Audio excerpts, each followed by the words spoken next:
Beaucoup d'afrodescendants veulent un monde noir fort ou une Afrique forte. Mais les premiers à calomnier, jalouser, descendre complètement leurs semblables, c'est eux. Regardons nos incohérences. Blaf, bonjour, Africains, Africaines, Afrodescendants, Afrodescendantes. Je vous salue, je vous envoie, j'ai déjà dit dans le dernier audio, mais je le redis, ça me fait plaisir. Je vous envoie plein de bonnes choses, plein d'ondes positives, plein de, comment dirais-je, plein d'amour, mais c'est au-delà même de l'amour, c'est de la passion. Je vous envoie de la passion. C'est pas mal ça, hein? Nous continuons. Alors, on va parler de la division du monde noir. Alors, vous avez remarqué quand même ces vidéos, ces audios, c'est très récurrent, hein, les thèmes que j'aborde. Je le fais exprès. Dites-vous bien que je fais exprès, hein, que c'est très récurrent. Je sais que beaucoup d'entre vous vont trouver ça chiant au bout d'un moment, mais je tiens à rester sur les mêmes thèmes. De différentes manières, j'essaie de dire les choses de différentes manières, parce que je pense que si on s'éloigne trop, si on est trop généraliste, finalement, on perd le noyau, si vous voulez. Le thème principal, on finit par s'y perdre. Donc, je sais très bien que dans tous ces audios, vous avez l'impression de réentendre la même chose. Je le sais, hein, mais je le fais exprès. Je le fais exprès. Donc si au bout d'un moment, effectivement, ça vous prend la tête, n'hésitez pas à vous désabonner, il n'y a aucun problème. Mais je fais exprès de répéter et de répéter et de répéter et de répéter. C'est vraiment une stratégie. Hein, c'est parce qu'il faut que le message passe. Il faut vraiment que le message passe. Vous savez, c'est comme un produit qu'on vend dans les télés. Au bout d'un moment, ou voire même un morceau de musique. Vous avez tellement entendu le truc que vous allez le télécharger, vous allez acheter l'album. Enfin, il y a plus d'album maintenant, mais ça va rentrer dans votre tête. Vous allez entendre la mélodie du morceau dans votre tête pendant la journée. Mais pourquoi? Vous l'avez entendu un certain nombre de fois. Et ce thème est très important, c'est notre psychologie. Nous avons une faille dans notre psychologie et il faut qu'on parle de cette faille-là. Il faut vraiment qu'on parle de cette faille-là. Aujourd'hui, la division du monde noir, en fait, depuis des années et des années, hein, elle est basée sur quelque chose qui est très très simple, qui est vraiment très très simple. C'est absolument pas compliqué. Vous avez au sein du monde noir, que vous soyez africain, que vous soyez afro-antillais, que vous soyez, peu importe le pays du monde noir d'où vous venez, que ce soit Afrique, Caraïbes, etc. Peu importe le lieu dans le monde d'où vous venez, vous avez dans votre communauté, si vous vivez par exemple dans les pays d'Europe, notamment en France, mais si vous vivez dans votre pays d'origine, vous avez sur place, parmi vous, des gens qui sont effectivement de race noire, vous les voyez comme étant de race noire, mais ils n'aiment pas leur race, ils n'aiment pas leur culture. Ok, ça a déjà été documenté, je veux dire, moi j'invente rien, hein, je ne fais que constater. J'ai observé depuis une vingtaine d'années qu'il y a une certaine catégorie parmi ces gens-là, d'afrodescendants, qui ont une haine, mais qui dépasse l'entendement, et ces personnes sabotent de l'intérieur leur propre culture, leurs semblables, leur communauté, etc. Mais à une échelle qu'on n'imagine pas. Ce sont des gens qui souhaitent la mort de leurs semblables. Ce sont des gens qui souhaitent la destruction des cultures noires. Oui, vous avez bien entendu, ce sont des Afro-Antillais, des Africains, des Afro-Américains, etc., etc., etc. Cette catégorie de personnes n'a pas d'empathie vis-à-vis de ses semblables. Ils sont sur toute l'échelle sociale. Ce sont ces gens que les gouvernements mettent, par exemple, à des postes politiques, à des postes médiatiques, à des postes journalistiques. On les retrouve dans le milieu artistique, ces gens-là. Bref, les postes qui sont importants et qui pourraient aider l'ensemble des afrodescendants sont occupés par ce type d'Africains, d'Afro-Antillais, etc., qui s'en foutent de ses semblables. Mais ils s'en foutent. Ils s'en foutent complètement. Ces gens sont sur toute l'échelle sociale, ça veut dire qu'ils sont aussi au sein des masses populaires. Ils sont parmi vos familles, parmi vos amis, etc. Ce sont eux qui divisent le monde noir. Mais pourquoi ils divisent le monde noir? Tout simplement parce qu'ils font très attention à qui ils intègrent dans leur cercle. Ils vont faire très attention parce qu'ils ne veulent pas que vous remarquiez leur vrai visage. Parce qu'encore une fois, ils sont parmi vos familles, vos amis, vos voisins, vos collègues, hein, ces personnes-là. Ils ne vous aiment pas, racialement, ils ne vous aiment pas.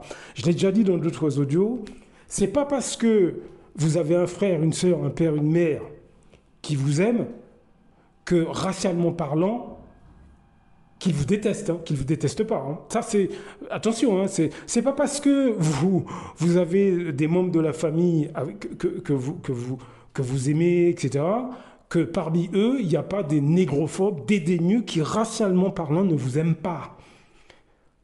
C'est tout à fait possible. Hein. Vous pouvez avoir un frère, une sœur, un cousin, une cousine que vous aimez, qui vous aime et qui est complètement anti-race noire. Hein.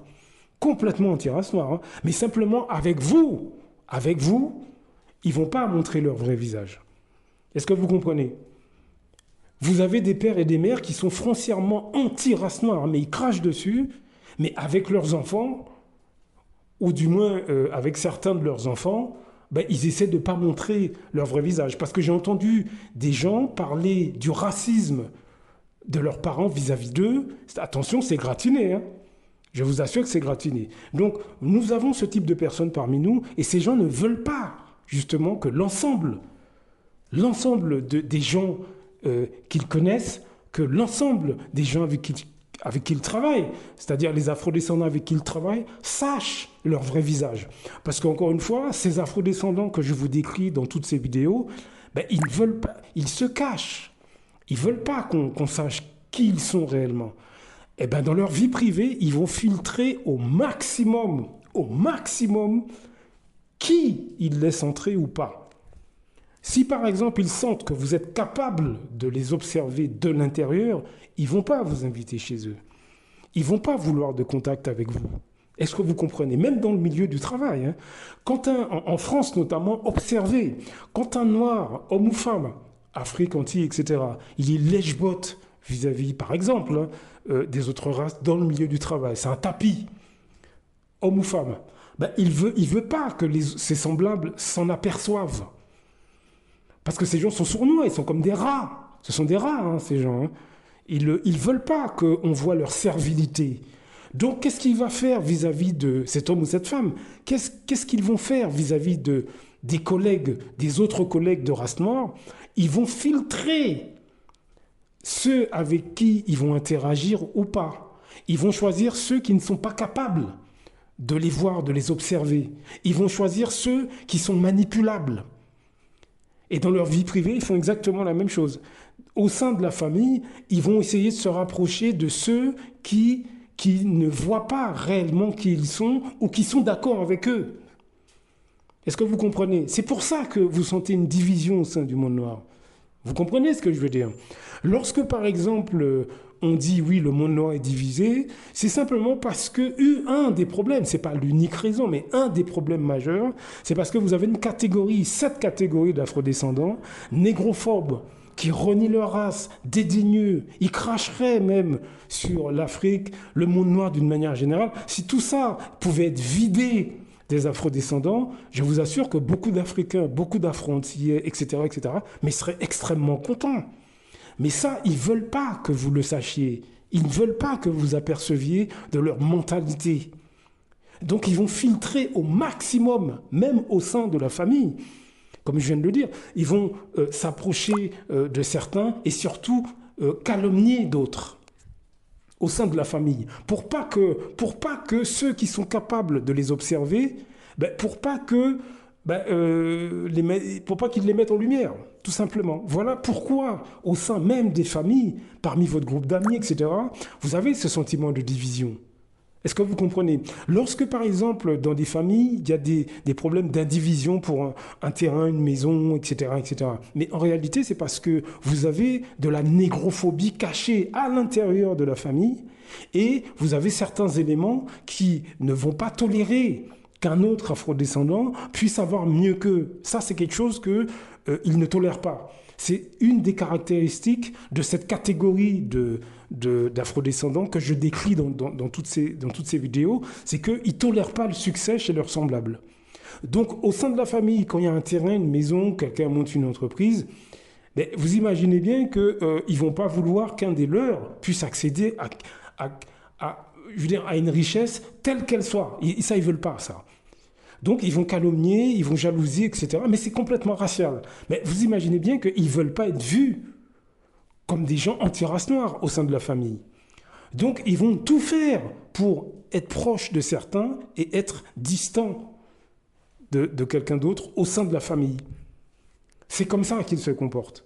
C'est malheureux, mais c'est une maladie mentale, c'est un trouble du comportement avec une dissociation de la personnalité. Bon, moi, je ne suis pas professionnel, hein. Un psychologue, un psychiatre pourrait très largement expliquer tout ça, mais ça a des répercussions sociétales.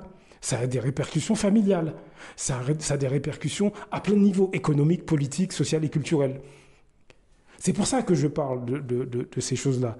Donc ces gens-là, par exemple, s'ils vous entendent écouter cet audio ou avoir la discussion que nous avons actuellement, mais automatiquement, ils vont s'écarter de vous. Ils ne vont pas vouloir. Ils ne vont pas vouloir vous côtoyer. Même au sein de la famille, ils vont vous critiquer au sein même de la famille, puisque vous allez les mettre en lumière. Est-ce que vous comprenez? Vous allez mettre en avant qui ils sont. Et ces gens, malheureusement, ils pullulent au sein de nos familles, ils pullulent parmi nos amis, ils sont sur toute l'échelle sociale, ils sont parmi vos collègues, ce sont les afro-descendants dans votre quartier, qui sans raison ne vous aiment pas, ou l'inverse, ils vous font des sourires. Parce qu'il y a cette approche-là aussi. Ils font des sourires, ils mangent, ils zoukent, ils cuisinent les plats de votre pays, ils s'habillent comme vous, mais en fait, ils crachent complètement sur le monde noir, complètement. Mais ils ne veulent pas être détectés. Vous voyez? C'est pour ça que parfois vous vous mettez en couple avec des gens comme ça, hommes ou femmes, hein, et vous vous dites, mais qu'est-ce qui se passe? Je fais tout pour que ce soit bien, et ça se passe mal. Mais parce qu'en fait, c'est la négrophobie. La personne se met avec vous pour diverses raisons, parce que, j'en sais rien, il y a peut-être un intérêt, il y a un petit peu d'amour, mais bon, c'est pas vraiment ça que la personne veut. La personne veut quelqu'un d'extérieur au monde noir, mais ne se l'avoue pas elle-même. Donc elle se retrouve dans un couple, cette personne, homme ou femme, se retrouve dans un couple avec vous, par exemple. Mais vous aurez beau tout faire pour que ça se passe bien, ça n'ira pas.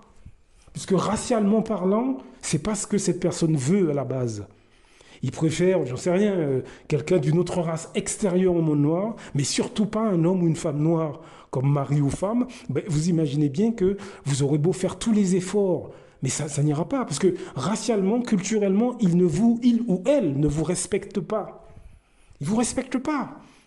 Combien j'ai entendu d'hommes noirs qui étaient avec des femmes noires complètement négrophobes, j'ai entendu beaucoup d'hommes noirs qui, en fait, ils étaient avec une femme, mais ils avaient l'impression d'être avec une Européenne. J'ai entendu beaucoup l'inverse aussi. J'ai entendu des histoires avec des femmes noires qui étaient avec des hommes et les hommes étaient contents quand elles se mettaient des faux cheveux sur la tête. Et ils les encourageaient même. Et ils leur disaient explicitement de ne pas garder leurs cheveux naturels. Ça ne fait pas joli. Donc voilà le type de personnes que nous avons parmi nous. C'est une maladie mentale, hein. Donc creusez cette question-là, observez autour de vous, enquêtez parmi vos familles, vos amis, vos voisins, vos collègues, enquêtez. Blaf, à très bientôt.